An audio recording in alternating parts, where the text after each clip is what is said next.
출애굽기 36장 1절부터 7절까지의 말씀입니다. 출애굽기 36장 1절부터 7절까지의 말씀. 저와 여러분이 한 절씩 교독하고 마지막 절은 합독하도록 하겠습니다. 교독합니다. 부살렐과 오홀리압과 및 마음이 지혜로운 사람 곧 여호와께서 지혜와 총명을 부으사 성소에 쓸 모든 일을 할 줄 알게 하신 자들은 모두 여호와께서 명령하신 대로 할 것이니라. 모세가 부살렐과 오홀리압과 및 마음이 지혜로운 사람 곧 그 마음에 여호와께로부터 지혜를 얻고 와서 그 일을 하려고 마음에 원하는 모든 자를 부르매 그들이 이스라엘 자손의 성소의 모든 것을 만들기 위하여 가져온 예물을 모세에게서 받으니라. 그러나 백성이 아침마다 자원하는 예물을 연하여 가져왔으므로 성소의 모든 일을 하는 지혜로운 자들이 각기 하는 일을 중지하고 와서 모세에게 말하 이르되 백성이 너무 많이 가져오므로 여호와께서 명령하신 일에 쓰기에 남음이 있나이다. 모세가 명령을 내리매 그들이 진중에 공포하여 이르되 남녀를 막론하고 성소에 드릴 예물을 다시 만들지 말라 하매 백성이 가져오기를 그치니 합독하겠습니다. 있는 재료가 모든 일을 하기에 넉넉하여 남음이 있었더라. 아멘. 네, 우리 주변에 있는 분들에게 이렇게 한번 인사하도록 하겠습니다. 8.15 해방이요 당신 옆에 앉은 큰 기쁨이 있습니다. 네, 앞뒤로도 인사하겠습니다. 요새 기쁜 일이 없었는데 당신 얼굴 보니까 기쁜 일이 생겼습니다. 네, 우리가 함께 예배하는 자리에 있다는 것 자체가 서로에게 기쁨을 줄 수 있는 은혜의 관계가 되기를 소망합니다. 우리 각 사람이 서로를 바라보면서 와, 이 사람 나에게 참 기쁨이 되는 사람이다라고 얘기하는 거 쉽지 않거든요. 근데 우리 빛가서 공개는 그걸 해내는 교회가 되기를 소망합니다.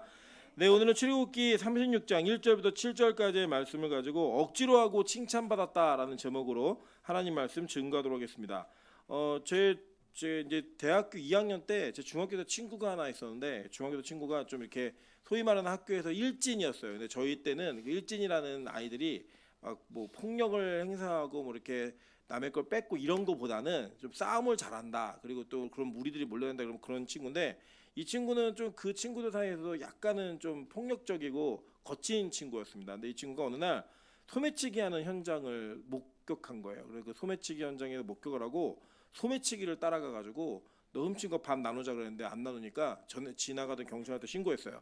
그리고 잡혀가지고 정말로 그 모범상을 받았습니다. 용감한 시민상을 받았는데 그러고 나서 얼마 있다가 사고 쳐가지고 경찰서에 끌려가는 일을 제가 직접 보았습니다. 이 친구는 원래 의로운 마음으로 뭐 누군가의 피해를 막아줘야겠다 이런 의도가 전혀 아니라 그 훔친 걸 나누려고 하다가 마음대로 안 되니까 신고해 버린 거예요. 그래서 이제 상을 받았는데 그때 저희 그 친구를 아는 모두가 야 이거 나라가 검증을 잘 안 하네. 근데 사실 그 팩트 자체는 뭐 신고한 건 맞으니까요. 그걸 우리가 부인할 수는 없었던 그런 기억이 좀 있습니다. 때때로 우리가 살다 보면 저 사람이 자원해서 한 것도 아니고 의도적으로 한 게 아닌데 우연치 않게 그렇게 상황이 흘러가 가지고 원치 않는 상황 때문에 의도하지 않은 상황 때문에 그 사람이 칭송을 받거나 굉장히 칭찬받는 일이 벌어지는 일들이 있습니다. 뭐 아주 재밌는 일화가 또 하나 있죠. 우리 설교 시간에 많은 분들이 얘기하시는데 아이가 물에 빠져서 막 이렇게 살려달라고 얘기했는데 아무도 못 들어가고 있는데 누가 엄청 멋있게 뛰어들더니 아이를 막 구해온 거예요. 와갖고 인터뷰를 하는데 누가 나 밀었어 이렇게 얘기하는 거 뭐 다 아시는 거 그것도 웃으시네요. 다 아는 얘긴데 그 유머 감각이 평소에 떨어지는 분들이 많이 웃으셨는데 옛날부터 고전적으로 아는 이야기잖아요. 뭐 그런 내용들 보시면 우리가 이 땅을 살아가면서 우리는 대부분 우리가 의도한 대로 상황이 흘러가는 것도 아니고 내가 의도한 대로 무언가 결과가 나오는 것도 아닙니다. 사실 신앙생활도 저는 그렇다고 생각을 해요. 여러분 대부분 우리 그리스도인들이 예수를 믿기 위해서 교회를 오는 분들은 사실 거의 없습니다. 저도 개인적으로는 양가 부모님께서 다 믿으시는 믿음의 집안에서 자랐기 때문에 제가 교회를 온다라는 인식 자체가 저에게는 없었어요. 그냥 교회에 항상 끌려오는 거였고 교회에 눈 뜨면 교회였고 또 이제 저희 어머니는 또 목사님 그러니까 제가 5살 때 목회자의 길을 걷기 시작하셨고 물론 근데 그렇다고 그 전에 평범하셨던 게 아니에요. 막 그 전에도 하루에 12번씩 예배를 드리시니까 이제 학교 끝나고 오면은 집에 아무도 없습니다. 항상 아무도 없으면 집집마다 전화를 해요. 전화를 하면은 항상 통화 중인 집이 있어요. 그러니까 예배 시간에 방해된다고 전화기를 내려놓는 거예요. 그러면 그 집에 찾아갑니다. 찾아가면 그 집의 식탁에 그 밥이 차려져 있어요. 그러면 이제 그 애들이 다 거기 모여가지고 엄마들은 예배를 드리고 저희는 거기서 밥을 먹으면서 조그만 방에 들어가갖고 저희끼리 그 교회 놀이를 했어요. 막 안수기도 해주고 막 방언 터지고 막 이런 그런 기억이 이제 항상 있어요. 그래서 교회라는 그렇게 다녔습니다. 그래서 저는 목회자가 되겠다 이런 마음으로 뭐 했던 적도 없었고 뭐 예수님이 살아계시니까 내가 그분을 믿어야겠다 이런 것도 없었어요. 그냥 무의식 속에 항상 그게 주입이 되었고 제가 눈 뜨면 한 교회였고 어머니를 찾으러 가려면 교회로 가야지 찾을 수만 있었습니다. 그래서 저는 일주일 내내 교회 가는 것이 너무 습관화되어 있었고 그냥 그 장의자에 잠들어서 교회 집으로 업혀오는 일이 너무나 비일비재했던 그런 유년 시간이 있었어요. 남들은 그걸 보면서 뭐라고 얘기하냐면 어렸을 때부터 예배를 드렸대요 저한테. 저는 그런 적 없거든요. 저는 한 번도 그런 게 아니라 제 의지도 아니었어요. 지금 요새 보면은 찬수 찬이가 그런 것 같아요. 오늘도 찬이가 어제 7시에 잠이 들어가지고 오늘 아침에 7시에 일어난 거예요. 7시에 일어나가지고 막 다 준비를 하더니 아빠 빗소금 빨리 가자. 그럼 막 소리를 지르는 거예요. 설교 준비하고 있는데 그래서 빗소금을 빨리 가야 된다는 거예요. 공주 옷을 다 입고 가방을 챙기더니 빗소금을 가야 된다고 얘기하는 이 아이가 진짜 교회에 가면 뭘 해야 되는 줄 알면 그렇게 올까요? 저는 그거 그 아이의 의지 아니라고 생각해요. 그냥 모르고 하는 거예요. 근데 남들은 그걸 보면서 뭐라고 얘기하냐면 아이가 어렸을 때부터 교회를 좋아한다고 이렇게 얘기를 한다라는 거예요. 여러분 여기 앉아 계신 분들 성인이 돼서 마찬가지입니다. 교회 예수 믿고 싶어서 오신 분 거의 드무실 거예요. 그냥 교회 가면 예쁜 누나 있다는 거짓말에 속아서 오고 교회 오빠랑 연애 좀 해보려고 왔다가 그 교회 자리 잡은 분도 계실 거고 그냥 갈 곳 없고 힘들어서 위로받고 싶어서 왔다가 그렇게 교회에 정착하는 분들도 많이 계실 겁니다. 여러분 우리 신앙생활 자체가 우리의 어떤 의도나 결정과 이 모든 순서가 하나님께서 야 너 정말 잘했다라고 칭찬할 만한 사람 없어요. 그냥 하나님께서 어떠한 계기가 됐든 그 시기에 우리가 이거면은 교회를 가겠다라고 하는 그 이슈를 우리에게 던지셔가지고 교회를 다니다가 예수를 믿게 만드시는 그런 은혜로 우리가 이 자리에 앉아 있고 예배하는 것입니다. 지금도 아직 그 예수를 못 만났기 때문에 억지로 끌려온 분도 계시고 다른 목적과 이유로 오신 분들도 계실 거예요. 근데 저는 전혀 걱정하지 않습니다. 하나님이 그분들에게 진짜 복음을 넣으시고 그 복음을 통해 진짜 믿음을 고백하게 하실 거라고 믿기 때문입니다. 오늘 여러분이 읽으신 이 장면은 실제 그 내용만 딱 읽으면 와 진짜 은혜다라고 얘기할 수 있는 장면이지만 이 장면의 전후 배경들을 쭉 살펴보시면 이 장면은 지금 제가 얘기한 내용과 별로 다르지 않은 내용임을 여러분 이해하실 수 있으실 겁니다. 한번 살펴보면서 귀한 은혜를 함께 나누도록 하겠습니다. 먼저는 이것을 이해하시려면 이제 우리 지난 시간에 나누었던 그 이야기 뒤에 어떤 스토리가 붙어 있는지는 보셔야 돼요. 보시면 출애굽기는 총 40장으로 구분이 되어 있습니다. 그 40장 중에 19장까지는 출애굽을 하면서 탈출해 가지고 홍해 건너고 막 이래서 시내에 도착하는 내용이 19장까지예요. 그리고 20장부터 40장까지는 율법과 성막이 주어지는 크게 보면 그 이야기입니다. 그래서 율법이 주어지는 내용이 뭐냐면 이거예요. 율법 이거 지켜. 이제는 너희가 더 이상 세상의 백성이 아니라 하나님의 백성이야. 요거고요. 그 다음에 그 율법이 주어지고 난 이후에 그것을 통하여서 이 율법을 어긴 자들이 어떻게 해야지만 그 율법의 대가로부터 자유할 수 있는가를 가르쳐주는 게 바로 성막인 겁니다. 그 내용이 다예요. 그리고 그들은 이 성막이 지어지기도 전에 죄를 지은 거예요. 여러분 예를 들어서 우리 법적으로 어떤 시기가 되면 요때부터 이날부터 무슨 일이 벌어진다라고 얘기하는 내용이 있어요. 이거 화면이 왜 그러죠? 위에도 그래요? 왔다 갔다 하나요? 여기만 그래? 제가 보는 것만? 네. 상관없네요. 그러면 자 다시 집중하실게요. 자 이게 보면은 법으로 무슨 일이 딱 정해지면 이날부터 이 법이 시행된다라고 딱 정해지는 날이 있어요. 그러면 그 전까지는 그게 유효하지 않으면 그 전에는 그 법이 제정되었다 할지라도 적용되어지는 그 시간에 따라서 우리는 그 법에 저촉을 받거나 받지 않을 수도 있고 혜택을 받거나 혜택을 못 받을 수도 있습니다. 그러니까 이런 거예요. 하나님이 죄를 지으면 그 죄는 죽어야 되는데 그 죄에 대한 대가를 내가 해결해 주기 위해서 성막을 너희들 만들어. 그러면 그 성막을 통해서 예배를 드릴 때 그 죄의 문제를 해결해 줄게 라고 말씀만 하셨는데 죄를 지어버린 거예요. 그러니까 어떤 일이 벌어지는 거예요? 죄를 해결할 장소가 있어요 없어요? 없는 거죠. 그러니까 이스라엘 백성들은 진퇴양난에 이게 서게 된 거예요. 만약에 아예 그 길이 없다면 소망도 안 가져도 돼요. 그냥 나는 죄사함이라고 하는 그것을 경험하지 못하겠구나라는 그냥 포기가 있으면 괜찮아요. 근데 하나님이 분명히 이렇게 하면 용서해 줄 거라고 얘기는 하셨는데 그게 만들어지기도 전에 뭘 했다? 죄를 지어버린 거예요. 그러니까 이들의 하나님이 자기들과 분리되어진 것은 경험할 수 없는 일이었습니다. 그냥 이 경험조차 할 수 없는 일이었어요. 이들은 출애굽 광야로 나온 이후부터 그들이 구름 기둥과 불 기둥의 보호하심을 받지 못한 시간이 없었고, 그 시간을 통하여서 자신들과 함께 하시는 하나님은 당연히 함께 해야 된다고 믿었거든요. 그런데 그 하나님이 자신들과 분리되어져서 자신들을 떠나버리신 거예요. 그 가운데 하나님께서 이제 하나님이 이제 보통 그러거든요. 우리 엄마 아빠가 뭔가 우리 잘못하고 막 혼낸 다음에 야 가서 씻고 와 이러면 뭐예요? 그때부터 용서해 주겠다라는 사인이에요. 이해 안 되세요? 야 씻고 와 그랬다고 기분 나쁘게 말하지 마세요. 이러면 더 맞아요. 야 씻고 와 말하는 순간 아 빨리 가서 씻고 엄마가 밥을 주려나 보다, 아버지가 뭔가를 주시려나 보다, 이렇게 이해하는 게 맞는 거죠. 그죠? 이게 아주 지혜로운 사람들의 특징인 거예요. 그래서 오늘 하나님이 야 이제부터 성막 만들어. 그럼 이게 뭐예요? 이게 용서하시겠다라는 하나님의 사인인 거예요. 그러니까 성막을 지을 때 열심히 짓는다, 대충 짓는다? 열심히 짓는 거죠. 열심히 지으려고 그들은 자신의 있는 것들을 다 가지고 하나님께 바치기 시작하는 거예요.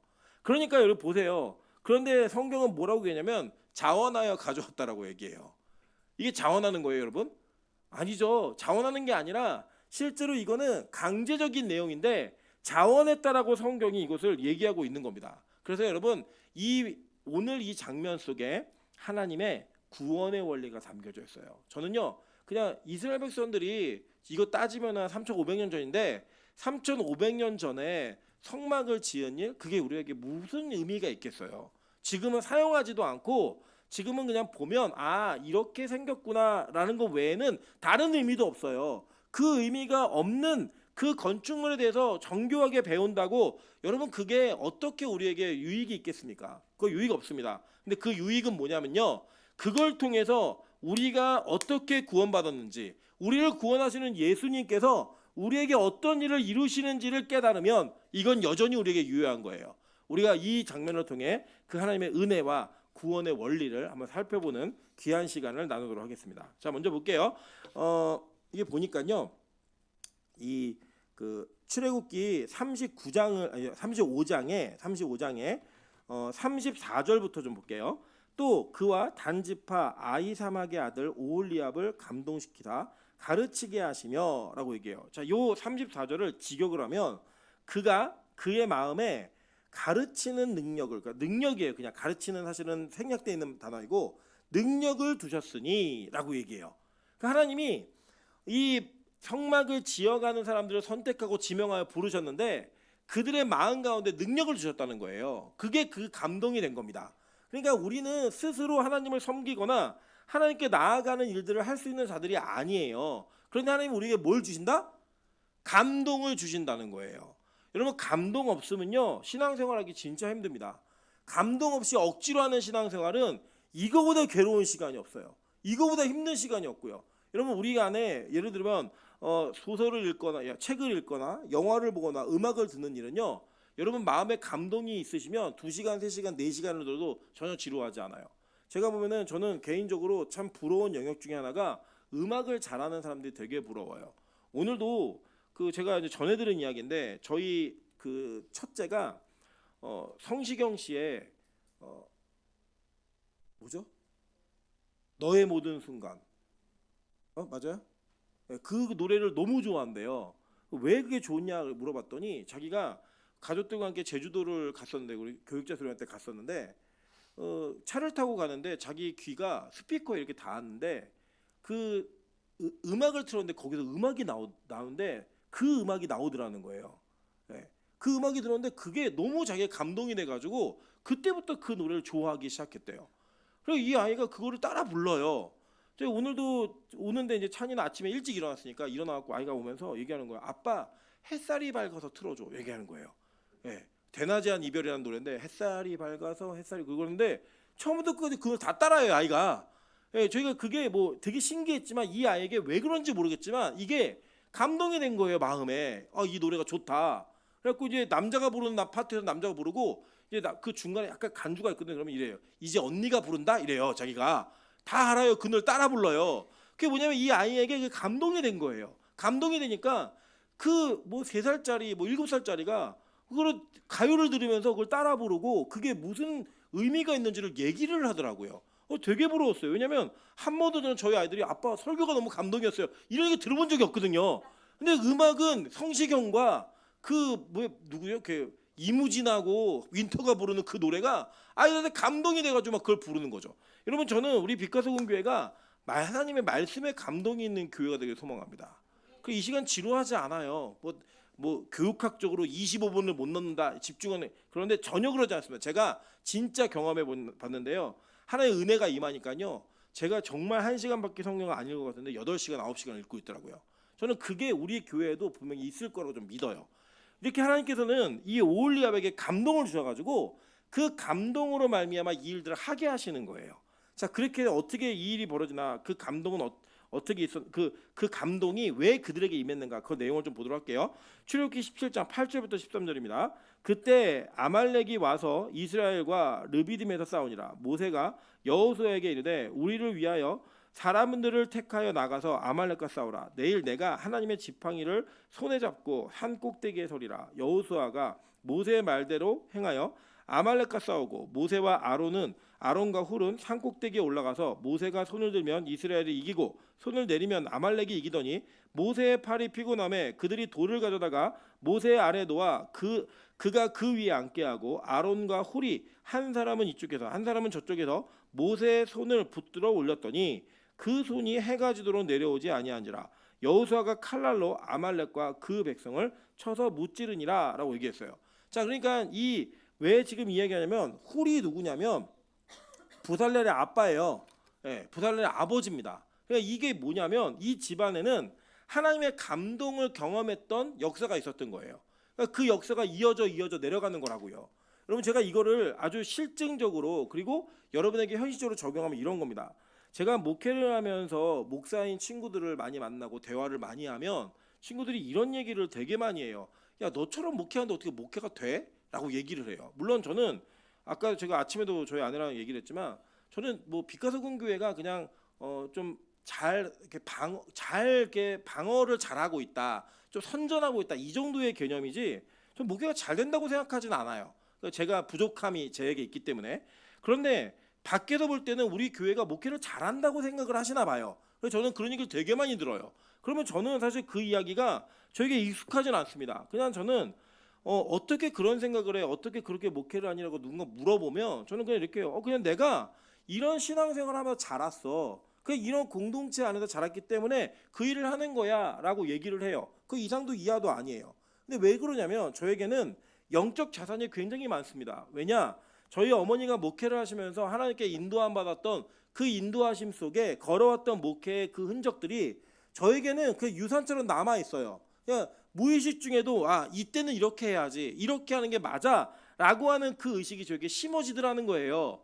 그러니까 이 훌이 어떠한 감동을 받았냐면 하나님의 은혜로 말미암아 기도할 때에 하나님이 이래서 그 전쟁을 이기는 거, 그걸 본 거예요. 그러니까 그에게는 이 전쟁의 승패가 칼을 얼마나 잘 휘두르냐에 있는 것이 아니라 얼마나 하나님의 감동이 임하는가에 그 승패가 있다라는 걸 몸으로 체험한 거예요. 그리고 그 체험한 걸 얘기했겠어요, 안 했겠어요? 아들에게 얘기했겠죠. 그걸 들은 사람이 누구예요? 부살렐이 그걸 들은 거예요. 여러분, 저도 마찬가지입니다. 저희 어머니가 저랑 밤에 이렇게 자주 만나서 대화도 나누고 같이 노는데 노는 게 목적이 아니에요. 사실은 놀면서 어머니가 목회 속에서 일어났던 일들을 쭉 얘기해 주시고 저는 그 대부분의 내용들을 직간접적으로 계속 경험해 왔어요. 그러니까 그 경험 속에서 저에게는 어떤 믿음이 있냐면 말씀대로 목회를 하면 하나님이 반드시 그 공동체를 세우실 거야라고 하는 확신이 제게 있어요. 그래서 뭐 프로그램, 세상이 얘기하는 세미나 이런 거에 유혹도 느끼지 않고 그걸 꼭 해야겠다는 생각도 들지 않아요. 다만 하나님의 말씀이 일하는 그것이 너무나 부럽고 예배의 영광이 있으면 무엇이 있든 하나님이 그것을 이루어 가신다라고 생각을 해요. 여러분, 빛가서군 교회에 여러 가지 사건들이 있고 어려운 문제가 왜 없겠습니까? 있는다 하더라도요, 그 일들이 저는 전혀 생경하거나 새롭지 않아요. 왜냐하면 이미 하늘문의 목회 속에서 그 일들이 다 있었기 때문이에요. 그때마다 어떻게 해야 되는지를 저는 배웠고 그것이 제 경험상, 체험상으로 삶의 유산으로, 신앙 유산으로 남아 있어요. 그러니까 저에게는 하나님의 감동이 어색하지가 않고 성령의 인도하심을 따라 그렇게 목회해야 된다는 그것이 제가 노력하지 않아도 그냥 저에게 있는 하나님께서 저를 이끌어가시는 방법 중에 하나예요.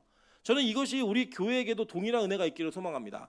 우리 교회를 보면요, 그 믿음의 집안에서 자란 분들보다는 당대에 믿으시는 분들이 많으세요. 근데 그게 저는 절대 핸디캡이라고 생각하지는 않습니다. 하나님은 혈통을 따라 어떤 집안에게 계속 믿음을 주시는 게 아니라 믿음을 각자에게 주시는 거예요. 그런데 뭐가 있냐면 그 분위기에서 자란 교육이라는 게 있어요. 뭐냐면 부모님이 11조를 거르지 않고 하시는 부모님의 자녀들은 대부분 그렇게 해요. 부모님이 11조를 속여서 하거나 대충 하거나 안 하는 가정은 그 자녀들이 그렇게 하지 않아요. 그거 어쩔 수 없는 거예요. 왜냐하면 보고 배운 거기 때문에. 가끔 그런 얘기합니다. 뭐 세상에서는 그 잘못된 그 신앙 내용 중에 가게 흐르는 저주가 있다. 이런 책 많이 보신 적 있죠? 조상들이 지은 죄 때문에 내가 좀 고통당한다. 다 새빨간 거짓말입니다. 신학에 그런 거 없어요. 그런데 그들이 말하는 그 원리가 왜 현상적으로 드러나냐면 이런 거예요. 부모가 어떤 문제를 해결할 때에 그 해결하는 방식이 자녀들에게 교육되어지는 겁니다. 그래서 부부간에 어떤 분쟁이 있었을 때에 이혼이라는 방법으로 그걸 결정하고 해결하잖아요. 그럼 그 자녀가 그걸 보고 배우는 거예요. 학습으로. 부모가 힘들고 어려울 때마다 술 마시고 담배 피는 걸 보면 그 자녀들도 힘들고 어려운 일이 생기면 그렇게 가는 겁니다. 그렇게 교육되고 학습되는 거지. 그게 어떤 영적인 막 영향력으로 막 세습되어져 갖고 계속 악한 일이 벌어지는 거 그런 거 아니에요. 뭐 집안에 계속 암 환자가 드러난다. 같은 걸 먹으니까 그런 비슷한 일들이 벌어지는 거지 유전적으로 그렇게 크지 않습니다. 성경은 그걸 가르치지 않아요. 그런데 저는 이걸 얘기하고 싶은 거예요. 만약에 이것이 교육과 보고 눈으로 자라는 것에 대해 영향력이라면 여러분 자녀들에게 신앙을 가르치세요. 부모가 어떻게 주일 성서를 하는지 어떻게 하나님을 섬기는지 내가 믿음이라고 하는 가치를 얼마나 높이 평가하고 있는지를 보여주면 그 보여주는 것대로 아이들은 배우고 학습하게 되어 있습니다. 여러분 그 과정을 통하여 진짜 믿음의 명문 가정이 세워지는 거예요. 하나님의 그 은혜와 감동을 내가 먼저 경험하잖아요. 그 경험 속에 기뻐하는 모습을 부모가 보여주면 아 가장 인생의 기쁜 일은 하나님의 감동이 있는 거구나. 이거를 아이들이 배우게 된다는 거예요. 여러분 저는 우리 빛가소금교회가 이 믿음을 전수할 수 있는 교회 되기를 소망합니다. 자 그리고 그 감동은 하나님이 주시는 거예요. 그리고 그 주심으로 우리가 그 행동을 옮길 수 있게 하신다는 거예요. 우리 3번 빌립보서 2장 13절을 읽어보겠습니다. 다 같이 읽습니다. 시작. 너희 안에서 행하시는 이는 하나님이시니 자기의 기쁘신 뜻을 위하여 너희에게 소원을 두고 행하게 하시나니. 자 뭐라고 얘기하죠? 너희 안에서 행하시는 이는 하나님이시니. 우리 안에 내주하시는 분이 누구예요? 성령님이 내주하시죠. 이 내주하시는 성령께서 자기의 기쁘신 뜻을 위하여 너희에게 소원을 두고 행하게 하시나니 이렇게 얘기했어요. 그러니까 뭐예요? 우리 안에 하고 싶은 마음을 주신다는 거예요. 그러니까 여러분 가끔 그럴 때 있잖아요. 난 원래 예배드리기 싫어하는 사람인데 예배하고 싶은 마음이 막 들 때가 있고요. 난 기도할 줄 모르는 사람인데 기도해야지 하는 마음이 들 수가 있어요. 나는 나눌 줄 모르는 사람인데 나누어줘야지 라는 마음이 우리에게 들 수 있다는 거예요. 그게 왜 그러냐? 여러분이 바뀐 게 아니에요. 사실은 우리가 바뀐 게 아니라 우리 안에 거하시는 하나님께서 우리를 바꾸려고 작정하신 거예요. 감동은 그렇게 온다는 거예요. 이스라엘 백성들이요. 여러분 어떤 사람들이었냐면 잘 보세요. 얼마 전까지만 해도 이들은 눈에 보이는 모세가 없어지니까 아이고 우리를 애굽에서 인도해낸 신을 좀 만들어봐 라고 얘기해서 금송아지를 섬기는 사람들이에요. 그 금송아지를 섬기는 사람들의 마음속에 하나님께서 성막을 지을 마음을 불어넣으시는 거예요. 여러분 그래야 하나님이 일을 하실 때 우리가 그 일에 맞추어서 변해가는 겁니다. 그러니까 여러분 이거예요. 아이고 나는 그럼 하나님 마음 안 줬으니까 난 안 해도 되나 보다 이렇게 생각하시면 큰 오산이시고요. 큰일 났네. 내 안에 하나님이 일하지 않으시네. 이거를 여러분 정말 심각하게 느끼셔야 된다는 거예요. 그러니까 여러분은 여러분이 결정하고 각오하고 결단해서 무언가 하는 것 같지만 아니에요. 하나님이 우리 안에 일하셔야지만 그 일이 벌어진다라는 거예요. 그러니까 이럴 수 있죠. 뭐 강요하지 마세요. 나는 아직 하나님이 일하지 않으세요. 내 안에 그런 마음이 없어요. 라고 얘기하면 저 그거 인정합니다. 사람이 사람을 어떻게 바꾸겠어요? 못 바꿔요. 그런데 더 심각한 문제는 하나님이 자기 안에서 일하지 않는다는 사실이 진짜 심각한 문제라니까요. 그게 목사, 권사, 장로인데 안 된다. 그럼 여러분 무언가 심각한 문제가 발생한 거예요. 성도라는 이름으로 불려지고 있고 내가 예수를 믿는다라고 얘기하는데 내 안에 하나님이 일을 안 하신다. 그건 얼마나 큰 문제겠어요. 여러분 예배드리기 싫다, 헌금하기 싫다, 봉사하기 싫다, 희생하기 싫다. 이 마음이 하나님의 관점에서 볼 때는 아직 그의 안에 일 안 하고 계신 거라고요. 그럼 내가 그리스도인이에요? 아니에요? 아니에요. 명백하게 아니에요. 우리는 너무 그리스도인이라는 개념을 포괄적으로 적용해서 주일날 예배 안 빠지고 오면 그리스도인이라고 자기도 이야기하고 남도 얘기하지만 성경은 그렇게 말하지 않아요. 그리스도인은 아예 예수의 사람인 겁니다. 내가 그 예수를 나의 구주로 모시고 내 안의 주인을 예수님으로 삼은 거예요.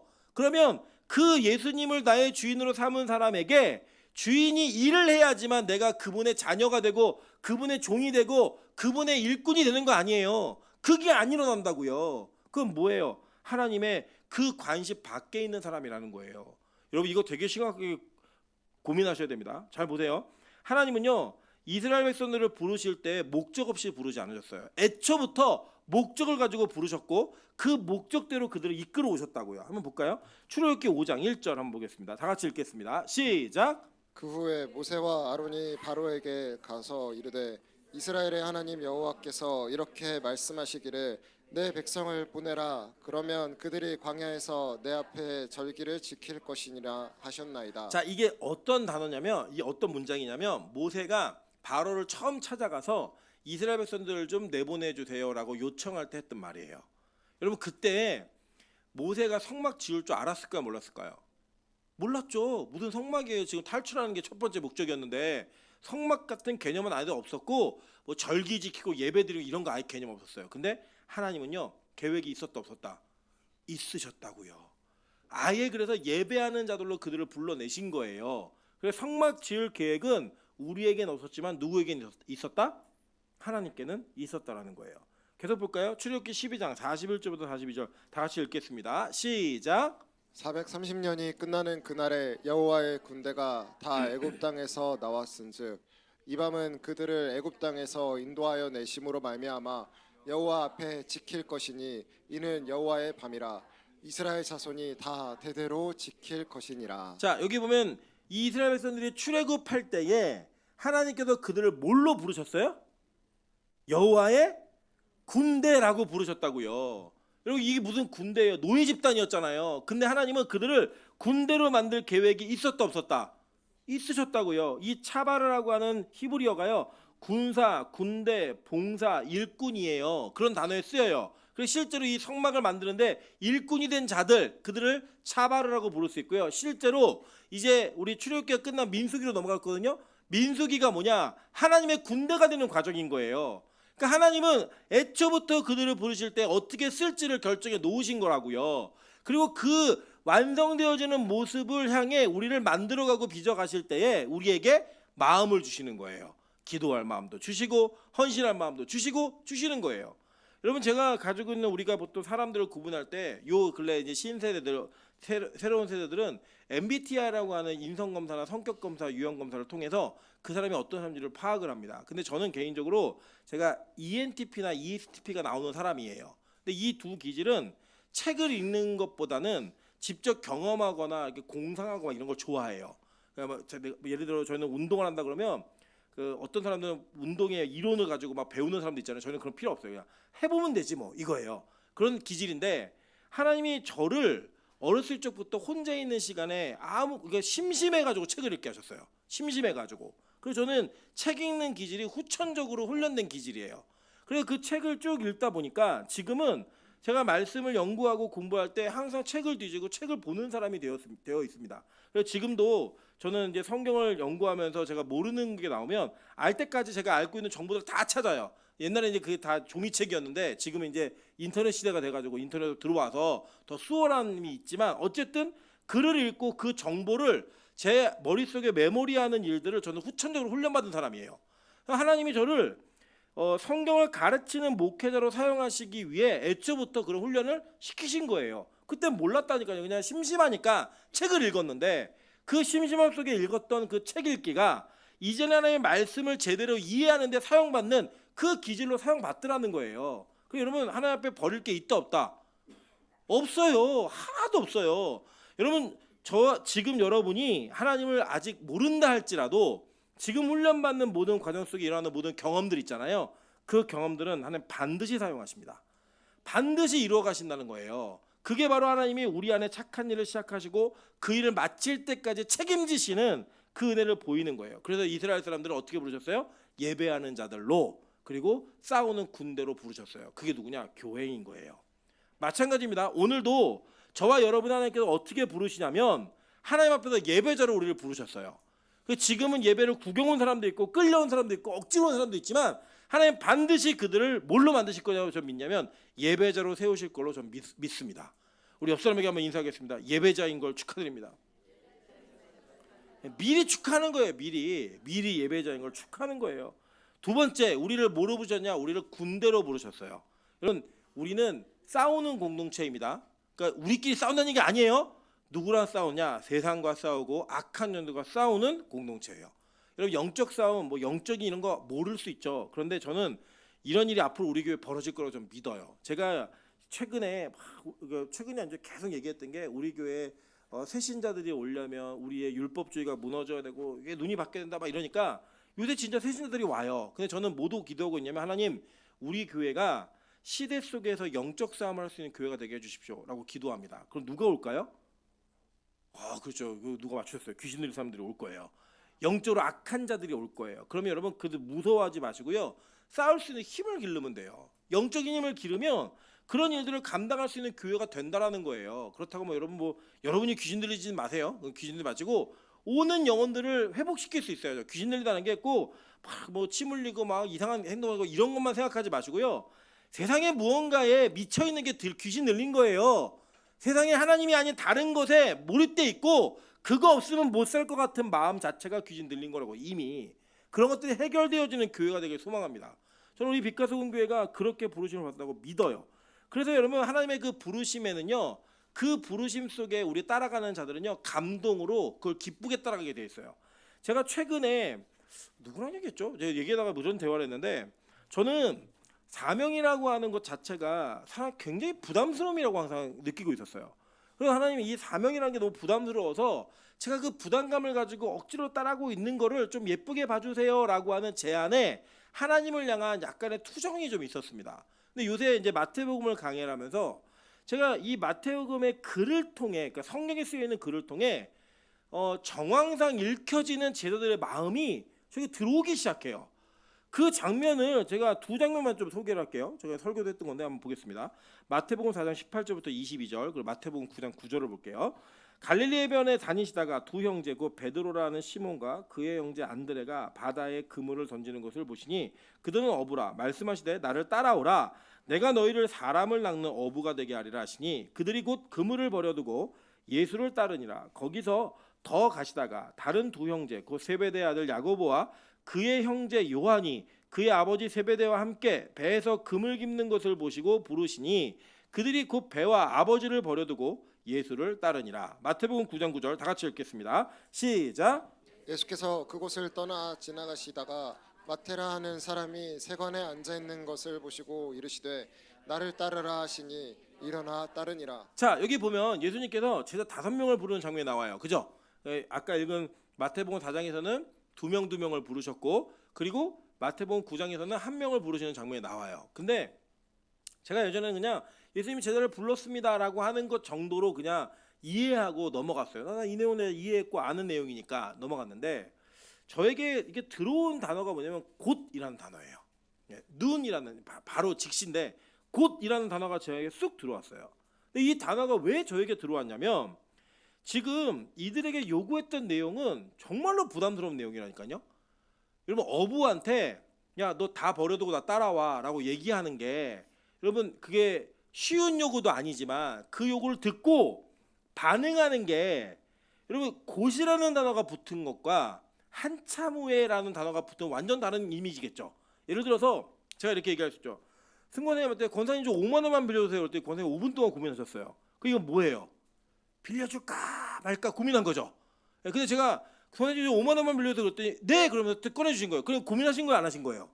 안 하신 거예요. 그러니까 이게 곧이라는 단어가 붙어있는 이유가 뭘까? 저는 이 제자들이 이 부르심을 고민하고 억지로 따라온 부르심이라고 생각이 안 드는 거예요. 이들이 너무 기뻐서 이걸 따라간 거예요. 그냥 얘들이 부르시자마자 곧 자기의 그물과 배를 버려두고 심지어 아버지를 버려두고 따라갑니다. 자기의 직업이 어떤 직업이냐면 세리라는 직업, 돈 되게 많이 만지는 직업이었어요. 이 직업 속에서 예수님이 너 나 따라와라고 했더니 주저하지 않고 그 자리를 놓고 따라 나와요. 여러분 예를 들어서 지금 여기 앉아 있는 분들에게 이번 학기에 그러니까 올해 신학교에 입학하세요라는 하나님의 음성이 들리면 여러분 어떻게 하시겠어요? 곧 가실 분 없죠? 우리는 그 부담스러울 거예요. 하나님 이 나이에 하나님 저는요 한 번도 그런 생각 해본 적 없어요. 우리는 그런 마음으로 그것을 고민하고 후회하고 여러 가지 막 부담감과 만약에 하더라도 억지로 하나님 제발 이것까지는 아니잖아요. 이런 마음으로 우리 하지 않으시겠습니까? 근데 이 하나님의 감동이 있으니까 그 감동으로 인하여 이들의 행위가 어떤 행동으로 나타나고 표출되냐면 부르시자마자 곧이라는 단어로 다 그들이 반응하는 거예요. 즉시 바로.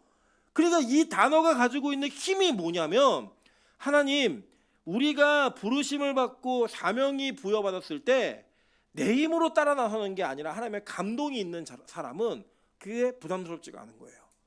그게 힘들지가 않은 거예요. 저는 그게 제자인 거로 보여지는 거예요. 그래서 제가 이런 얘기했어요. 저희 그 사촌 동생이 저희 요새 같이 살고 있는데 이 친구의 지금 가장 큰 고민이 뭐냐면 은혜 받을까봐 고민이에요. 왜냐면 은혜 받으면 매일 예배를 드려야 될 것 같아서. 왜냐면 자기 집도 있고 뭐 많은데 14년 만에 연락이 와가지고 저희 집에서 살면서 매일 예배 드리는 오빠하고 언니를 보고 있는 거예요. 그러니까 이 친구는 가라고 얘기도 안 해도 스스로 부담을 갖고 있어요. 자기가. 그런데 은혜를 받으면 그걸 가야 되니까 은혜 받지 않기 위해서 부단한 노력을 해요. 강요도 안 했는데 미리 막 카톡에다 절대 나한테 예배 강요하지 마. 한마디도 안 했어요. 절대 강요하지 말래요. 한 번도 강요한 적 없거든. 그러면 이제 그 인정은 해요 또. 근데 그 강요하지 말라는 거예요. 왜냐면 자기가 그곳에 빠지면 못 갈까 봐, 그러니까 못 나올까 봐. 그럼 불안한 마음이 있는 거예요. 근데 그 아이의 모습을 쭉 보고 있으면서 그 아이의 모습이 제 모습인 거예요. 하나님 제가 매일 저녁 예배는 드리겠는데 전 낮 예배는 못 드립니다. 그런 거 하지 마세요. 이렇게 얘기하는 거예요. 너무 감사한 건 우리 교회는 지금 낮 예배라도 드리실 분들이 없어요. 다 직장 생활하시고 이렇기 때문에 드리실 분이 없는데 이분들이 은퇴하시면 미나영 전사님이 드릴 거예요. 같이. 저는 모르겠지만 그 마음에 아직 거기까지가 없는 거예요. 그러니까 하나님이 그것까지는 나에게 요구하지 않으셨으면 좋겠다는 그 벽이 누군가에게는 다 있는 거예요. 여러분의 수준에서. 내 수준에서 여기까지 이상은 안 돼요. 요거까지만이에요. 하나님 더 이상 요구하시면 나 교회 안 나옵니다. 이런 내용들이 우리 안에 다 있다고요. 그럼 뭐냐? 아직 그 부르심의 때가 안 됐고 하나님 우리 마음에 감동을 안 주셨기 때문이에요. 그건 무슨 얘기인지 아세요? 아직 우리는 주님의 제자가 될 그 준비가 안 돼 있다는 거예요.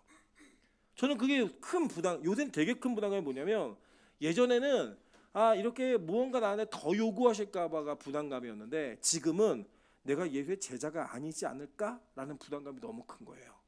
그게 무거운 거예요. 하나님이요 우리 안에 이런 마음이 있다는 걸 다 아신다니까요. 그래서 하나님은 그렇게 할 수밖에 없는 상황으로 우리를 몰아가시고 계신 거예요. 여러분 여러분의 삶 속에 아무런 사건이 없이 평안함만 있다면 우리 예배드리는 것 그리고 신앙생활하는 거 우리의 브로치처럼 생각할 거예요. 하나님이요 여러분 속된 말로 여러분 엉덩이에 불 붙잖아요. 그럼요 기도하지 말라고 해도 기도해요. 요 근래 우리 윤기쁨 집사의 건강이 조금 안 좋습니다. 건강이 좀 안 좋은데 제가 건강이 안 좋은 거에 대한 이야기를 하고 기도를 부탁하기 이전에 어떤 변화를 봤냐면 우리 박매양 권사님의 기도 시간이 늘으셨어요. 네, 저 시키지 않았어요. 더 기도하세요. 말씀드리지 않았어요. 근데 박매양 권사님이 더 기도를 하시더라고요. 평소보다 기도 시간이 더. 왜 그럴까요? 하나님이 그렇게 기도하게 하시도록 만드시는 거예요. 그게 하나님의 사랑이라고요. 우리는 어떤 일이 안 벌어졌으면 좋겠는데 그 일이 벌어져야지만 기도하게 생겼으니까 그래놓고 하나님은 우리한테 얘기하시는 거예요. 자원하여 기도했다고. 기도 시간이 늘었다고. 기도할 수밖에 없는 문제를 만들어 놓으시고 그 기도를 하니까 기도하게 하셨다고 기도했다고 얘기하면서 우리를 칭찬하시는 거예요.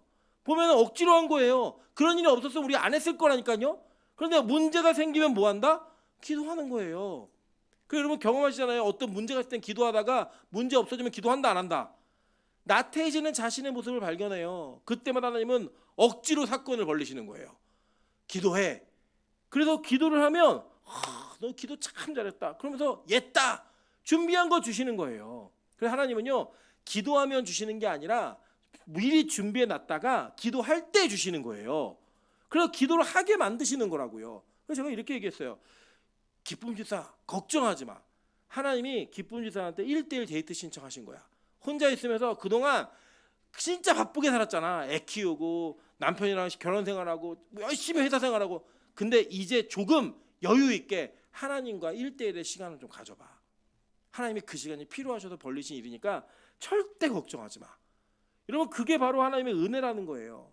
여러분 때로는 여러분에게 안 좋은 일이 생길 수 있고요. 여러분에게 우리 안에 이 일은 생기지 않았으면 좋겠다라고 하는 일들이 벌어질 수 있어요. 근데 저는요 그게 걱정되지 않아요. 심지어 저한테도 그런 일이 있다니까요.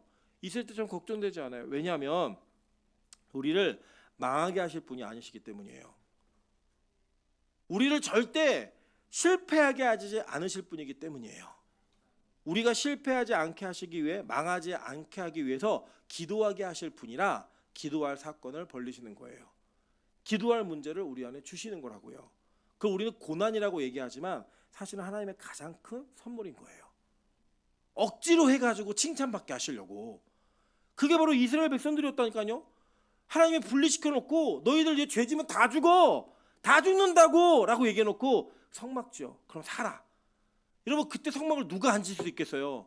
죽겠다는데 지금 광야에서 낮이면은 햇볕이 쬐고 밤이면 추워서 덜덜 떨고 있는 그들에게 야 지금 성막 지어. 그럼 내가 용서해 줄게 라고 얘기했는데 누가 안 짓겠어요 그거를. 그러니까요 막 물질을 있는 거 없는 거 다 털어서 가져오는 거예요. 다 털어서. 그러니까 막 이걸 그려놓고 하나님 뭐라고 하셨어요? 성경 오늘 보니까 자원하여 가져온대요. 보세요. 자 보니까 3절 보세요. 그들이 이스라엘 자손의 성소의 모든 것을 만들기 위하여 가져온 예물을 모세에게 받으니라. 그러나 백성이 아침마다 자원하는 예물을 연하여 가져왔으므로. 그죠? 그러니까 어떻게 했어요? 나중에는요 그만 갖고 오라고 이랬다고요. 저는 여러분 이런 공동체를 봤어요. 제가 진짜 눈으로 봤어요. 어디서 봤냐면 하늘문에서 봤어요.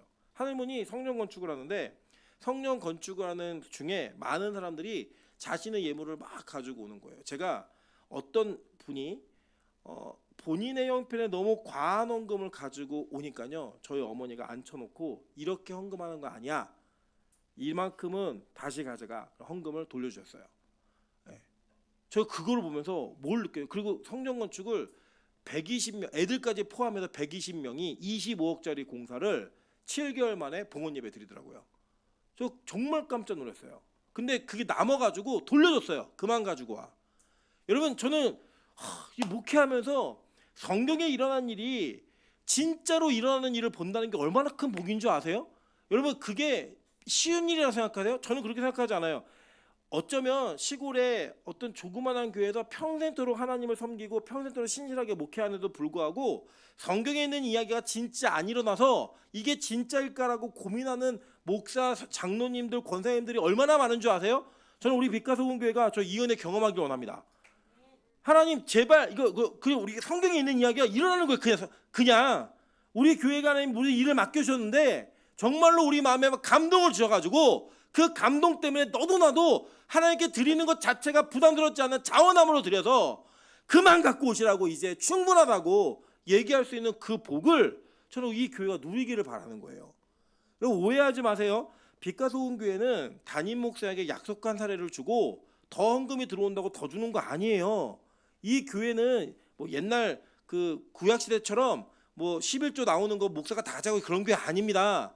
이 교회는 정확하게 투명한 재정의 공개와 제도 아래에서 시스템 아래에서 주어지는 게 있어요. 저는 단지 교회의 영광을 보고 싶은 거예요. 우리 교회 장로님들, 권사님들 여기 계신데 돌아가시기 전에 빛가소금교회가 부흥하는 모습 한번 보셔야 되지 않으시겠습니까? 사람의 부흥이 아니라 진짜 삶이 바뀌어지고 성경에 일어나는 사울이 바울 된 것처럼 인간이 완전히 탈바꿈 되어지는 일들이 내 안에, 우리 주변 안에, 우리 자녀들에게, 우리 부모에게 일어나는 일도 좀 보셔야 되지 않겠어요? 어차피 똑같이 신앙생활 하는 건데 예배의 감격과 영광, 진짜 하나님의 은혜가 임하는 그 장면을 한번 보셔야 되지 않겠어요? 이게 진짜라면 어차피 믿어야 될 텐데 안 믿으면 찝찝한데 그 영광을 볼 수 있는 그 은혜를 사모하셔야 되는 거예요. 그래서 저는 우리 빛가소공교회가 강요가 아닌 자원하는 은혜가 있었으면 좋겠는 거예요. 예배도 자원하는 심령으로, 지각도 누가 막 문 잠그고 이러면 일찍 오시겠죠. 그런데 그게 진짜 자원하는 거냐고요. 그 인간의 인본이잖아요. 하나님이 우리 마음에 주셔서 너무 예배 드리고 싶은데 예배가 그렇게 늦는 거야 그러면서 일찍 오시는 그런 은혜. 진짜 11조도 하라 뭐해라. 그러니까 여러분 이해하세요. 여기 앉아있는 분들 중에 믿음 없는 분들은, 예수님을 믿지 않는 분들에게는 아주 적용이 하나도 되지 않는 사건이에요. 이 얘기는. 여러분 11조도요 자원하는 마음으로 드리셔야 되는 거예요. 이거를 마치 체면 때문에, 내가 하는 위치 때문에 이게 남들이 보면 어떨까, 알게 되면 어떨까라는 마음으로 드시는 예물은요 하나님 하나도 안 쳐주신다고요. 그건 율법이에요. 진짜로 하나님이 원하시는 그 물질은 하나님이 감동을 주셔서 기쁜 마음으로 드리게 되어 있어요. 기쁨으로 하게 되어 있다고요. 억지로가 아니라. 그런데 그게 안 되는 분은 하나님 사랑하시잖아요. 그러면 억지로 드릴 수밖에 없는 사건을 만드세요. 제가 예전에 저희 아내한테 들은 감정이, 저희 아내가 이렇게 알뜰해요. 알뜰해가지고 이렇게 살림을 좀 해서 뭘 모아놨어요.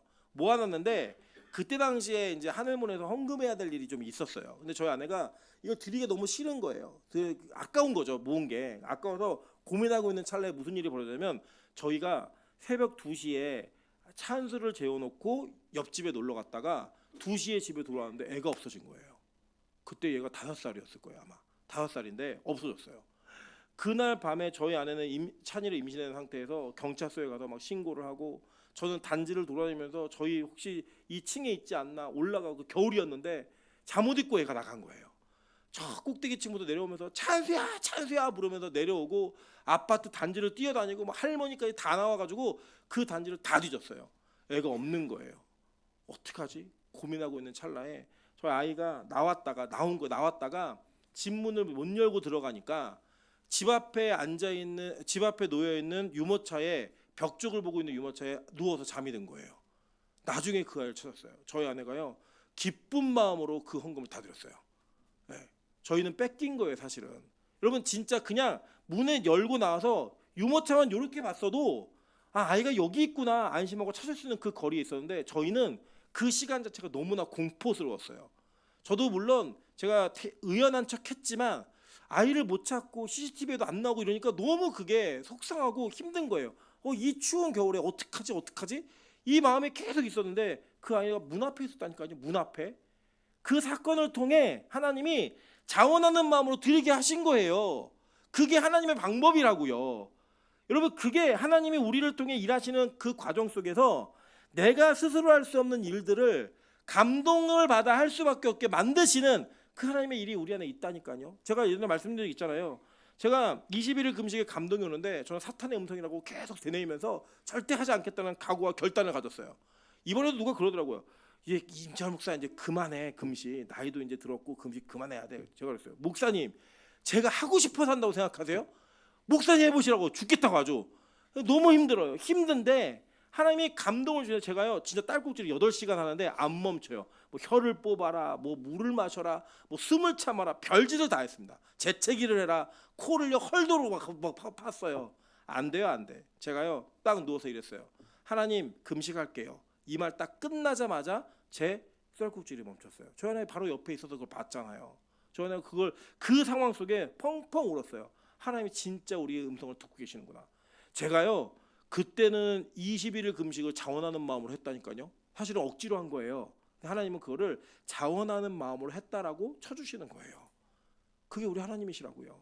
여러분 하나님의 사랑을 받고 간섭을 받는지 확인하고 싶으세요? 그럼 여러분 안에 이러한 사건을 통하여서라도 하나님이 자원하는 마음으로 헌신하게 하시면 여러분 하나님 사랑과 간섭을 받고 계신 거예요. 근데 이게 없다? 하나님 여러분 안에 일하시는 게 아니라고요. 이게 얼마나 무서운 문제인지를 좀 보시자는 거예요. 여러분 그래서요 저는요 오늘 이 장면을 통하여 여러분에게 헌금이라고 하는 가치와 그 내용이 무엇인지를 조금만 소개하고자 합니다. 자 보면 이런 거예요. 하나님께서 성전을 지어 가시는 일에 꼭 이렇게 기쁜 마음과 자원하는 심령으로 헌금을 하게 하셨어요. 그게 뭐냐면 자 역대상 오늘 이제 출애굽기는 뭐 성막을 짓는 거였고 역대상 29장 1절부터 9절입니다. 자 제가 필요한 부분만 읽어드릴게요. 다윗 왕이 온 회중에게 이르되 내 아들 솔로몬이 유일하게 하나님께서 택하신 바 되었으나 아직 어리고 미숙하여 이 공사는 크도다. 이 성전은 사람을 위한 것이 아니요 여호와 하나님을 위한 것이라. 내가 이미 내 하나님의 성전을 위하여 힘을 다하여 준비하였나니라고 얘기해요. 그죠? 다윗이 뭐 했어요? 성전을 짓는 것에 힘을 다하여 준비했다라고 얘기했어요. 자 보세요. 뒷부분에 까만 글씨 굵은 글씨만 볼게요. 이에 모든 가문의 지도자들과 이스라엘 모든 지파의 지도자들과 천부장과 백부장과 왕의 사무관들이 다 어떻게 드렸어요? 즐거이 드리되 하나님의 성전 공사를 위하여 금 5천 달란트와 금 10,000다리 은 10,000달란트와 놋 18,000달란트와 철 10만 달란트를 드리고 보석을 가진 사람은 게르손 사람 여이엘의 손에 맡겨 여호와의 성전 곳간에 드렸더라. 백성들은 어떻게 드렸어요? 자원하여 들었으므로 기뻐하였으니 곧 그들이 성심으로 여호와께 자원하여 드렸으므로 다윗 왕도 심히 기뻐하니라. 자 성막을 지었을 때도 자원해서 드렸죠. 성전을 지을 때도 자원해서 드리겠어요. 자 그러면 구약 시대의 성막과 성전이 지금은 뭐예요? 교회죠. 교회는 누군데요? 우리잖아요. 우리가 교회예요. 우리가 교회인데 이 교회를 위해서 다시 헌금을 드리는 일을 바울이 얘기합니다. 한번 볼게요. 고린도후서 9장 1절과 2절, 5절부터 9절, 11절부터 15절입니다. 성도를 섬기는 일에 대하여 내가 너에게 쓸 필요가 없나니 이는 내가 너희의 원함을 알미라. 그죠?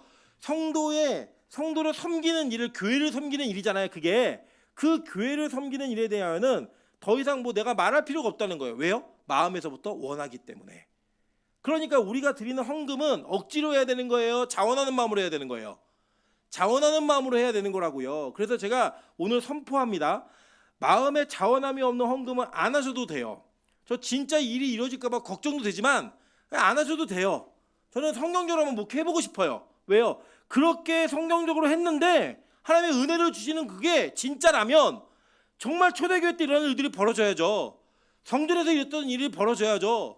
저 그 일을 보고 싶은 거예요. 안 하셔도 돼요.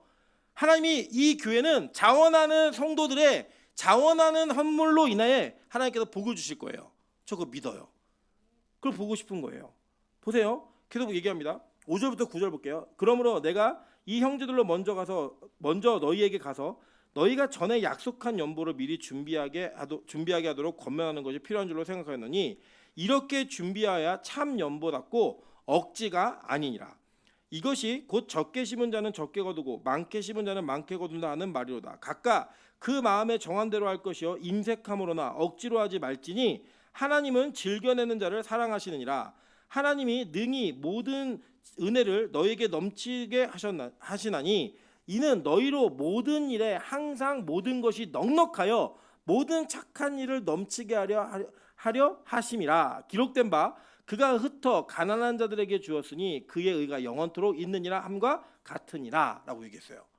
자 그러니까 하나님은 우리 안에 진짜 참 연보를 드리게 하심으로 말미암아 우리의 마음에 정한 것과 인색함이나 억지로 하지 않고 즐겨냄을 통하여서 하나님의 교회를 세워가시겠다라는 거예요. 그 일이 이루어지겠다라는 거죠. 자, 그래서 보세요. 11절부터 15절. 너희가 모든 일에 넉넉하여 너그럽게 연보함은 그들이 우리로 말미암아 하나님께 감사하는 것이라. 이 봉사의 직무가 성도들의 부족한 것을 보충할 뿐 아니라 사람들이 하나님께 드리는 많은 감사로 말미암아 넘쳤느니라. 이 직무로 증거를 삼아 너희가 그리스도의 복음을 진실히 믿고 복종하는 것과 그들과 모든 사람을 섬기는 너희의 후한 연보로 말미암아 하나님께 영광을 돌리고 또 그들이 너희를 위하여 간구하며 하나님이 너희에게 주신 지극한 은혜로 말미암아 너희를 사모하느니라. 말할 수 없는 그의 은사로 말미암아 하나님께 감사하노니. 자, 이 은혜가 즉 이렇게 연보드림이 자원하는 것과 믿음과 직접적 연결이 있다라고 얘기하는 거죠. 이 내용이. 그래서 이런 거예요. 자, 보세요. 우리 교회는 교회 안의 직분과 교회 안에 어떤 결정하는 위치에 있는 역할을 맡기는 데서 11조를 필수로 하고 있어요.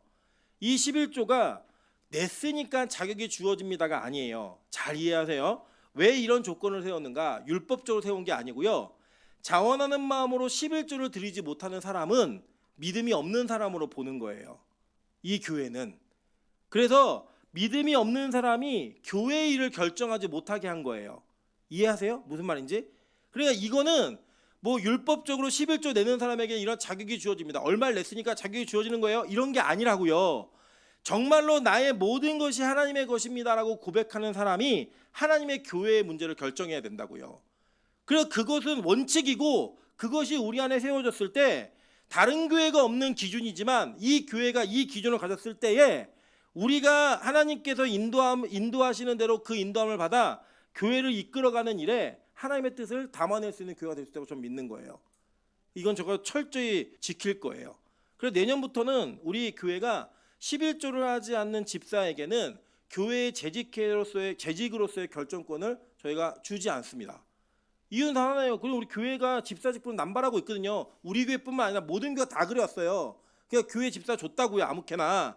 그런데 이제 진짜 빛가서 교회 집사는 집사다운 집사이길 원하는 거예요.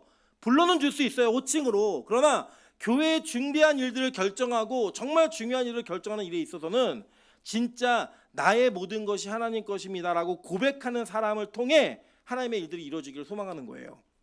앞으로 우리 교회는 그걸 지킬 거예요. 왜냐? 이것이 없는 건 진짜 믿음이 아니라고 성경이 말하고 있기 때문에. 여러분, 그래서요, 이 교회를 통해 일하시는 그 하나님의 능력을 저는 보고 싶은 거예요. 그럼 계속 볼게요. 고린도전서 16장 1절입니다. 성도를 위하여 연보에 관하여는 내가 갈라디아 교회들에게 명한 것 같이 너희도 그렇게 하라.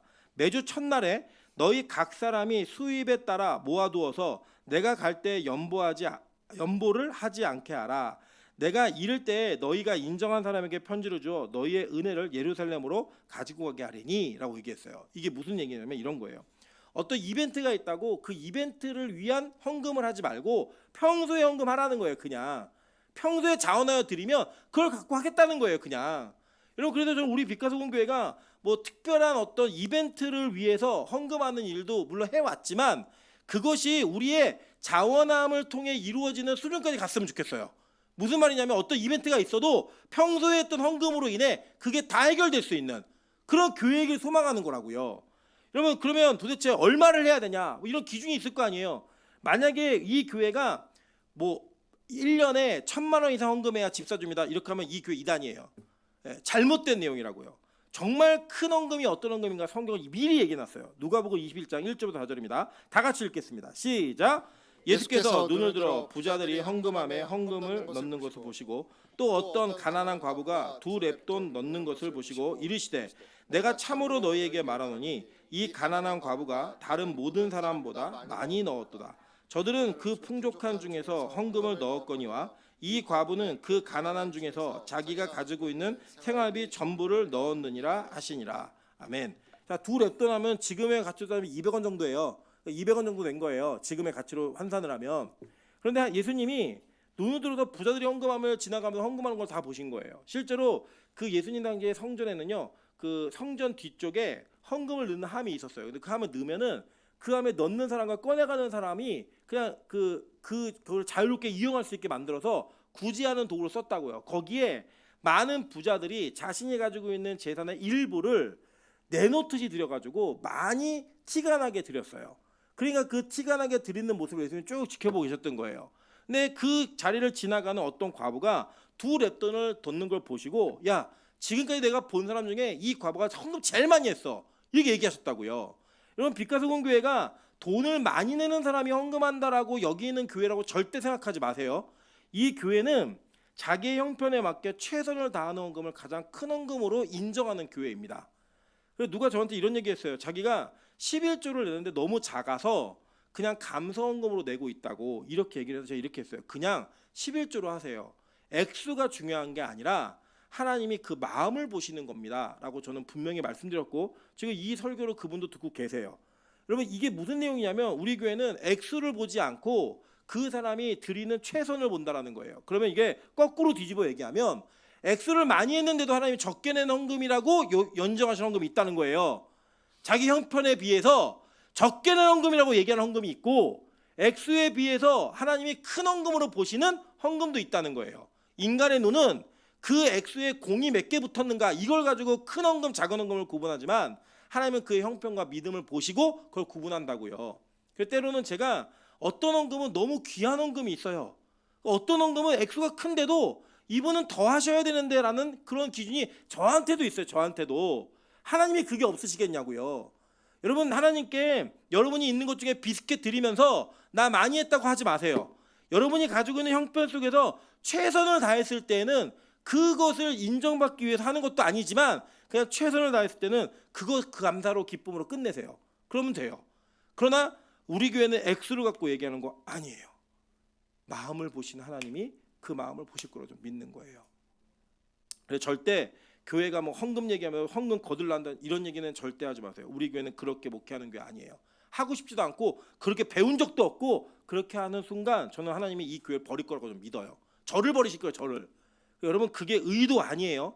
그래서 우리 교회는 헌금 액수도 공개하지 않고 누가 얼마 했는지도 절대 말하지 못하게 합니다. 이유는 단 하나예요.